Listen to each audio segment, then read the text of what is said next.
Max and the sneezing masterpiece. My beloved owner, Zhuzhu, was under the bright lights. The stench! She was making something tall and fragile from horrible carrots. I hid under the table, where the smell was unbearable. I felt I had to save us. A grumpy, fat man in a white robe approached and bent down to sniff the smelly tower.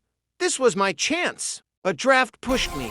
I gathered all my strength and let out the most powerful bulldog achoo. The blast was perfect. The tower collapsed, and the sauce saved my beloved owner, Zhuzhu, from having to eat it. The judge looked like a spotted sausage, but then he smiled. Mission accomplished.